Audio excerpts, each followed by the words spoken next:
മതിയാക്കേണ്ട സമയമായിട്ടുണ്ട്. കാരണം പ്രസംഗങ്ങളിൽ, പൊതുപ്രസംഗങ്ങളിൽ ഇത്തരം കാര്യങ്ങൾ പറഞ്ഞ വാക്ക് നമുക്കിപ്പോൾ ഉപയോഗിക്കാൻ പുറത്തേക്ക് പറയാൻ പറ്റില്ല. ആ പ്രസംഗത്തിൽ പറഞ്ഞ വാക്ക് കേട്ടിട്ടുണ്ടാകാം.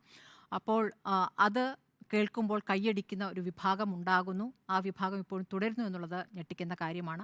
മുൻപ് 1, 2, 3 പ്രസംഗം നമ്മൾ കണ്ടതാണ്. അതിൽ ചില രാഷ്ട്രീയ കാരണങ്ങളുണ്ടാകാം. പക്ഷേ അതൊക്കെ പിന്നീട് അദ്ദേഹത്തിന് ജയിൽവാസം അനുഭവിക്കേണ്ടി വന്നിട്ടുണ്ട്. അതിനുശേഷവും ആ പറഞ്ഞ കാര്യങ്ങളിൽ അദ്ദേഹം പിന്നീട് നടത്തിയ പ്രതികരണം നമ്മുടെ മുന്നിലുണ്ട്.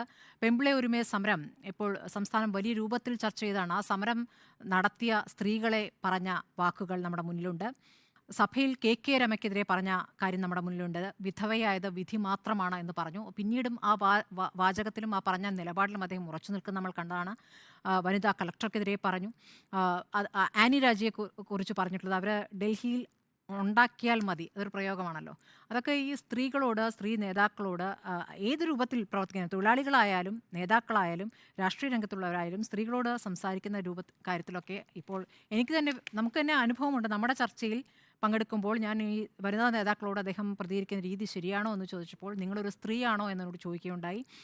അതോടൊപ്പം തന്നെ വളരെ മോശമായിട്ടാണ്, എനിക്ക് 3 പെൺമക്കളാണെന്നുള്ള കാര്യം പറഞ്ഞത്. അത് ശരിയായിരിക്കാം, പെൺമക്കളുണ്ട് എന്നതുകൊണ്ട് സ്ത്രീകളോട് ബഹുമാനത്തോടു കൂടി പെരുമാറണമെന്നില്ലല്ലോ. അപ്പോൾ അദ്ദേഹത്തിൻ്റെ സമീപനം അതാണ്. സ്ത്രീകളോട് മാത്രമല്ല, പ്രതിപക്ഷ ബഹുമാനം എന്നൊന്നുണ്ട്. ഇതൊരു നാടൻ പ്രയോഗമാണ്, നാടൻ രീതിയാണ് എന്നൊക്കെ പറയാമെങ്കിലും അത് അംഗീകരിക്കുന്ന കാലമല്ല ഇത്. ഈ കാലത്ത് ഇതൊന്നും അംഗീകരിക്കാൻ ആരും തയ്യാറാവുകയുമില്ല. ഇപ്പോൾ നമ്മൾ രാഷ്ട്രീയ ശരികളെക്കുറിച്ച് സംസാരിക്കുന്ന ഒരു കാലമാണ്. ആ രാഷ്ട്രീയ ശരി എല്ലാ രാഷ്ട്രീയ പാർട്ടിയിലെ നേതാക്കളും പലപ്പോഴും കാലത്തിനനുസരിച്ച് മാറാത്ത പല പ്രയോഗങ്ങളും പല നേതാക്കളും നടത്തിയിട്ടുണ്ട്. അവരൊക്കെ വലിയ വിമർശനത്തിന് വിധേയരായിട്ടുമുണ്ട്. പിന്നീട് ഖേദപ്രകടനം നടത്തിയിട്ടുമുണ്ട്. ഇതിപ്പോൾ ഖേദപ്രകടനമൊന്നും ഉണ്ടായിട്ടില്ല.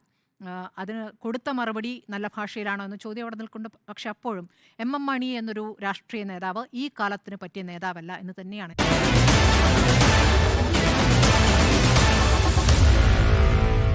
Meet the editors.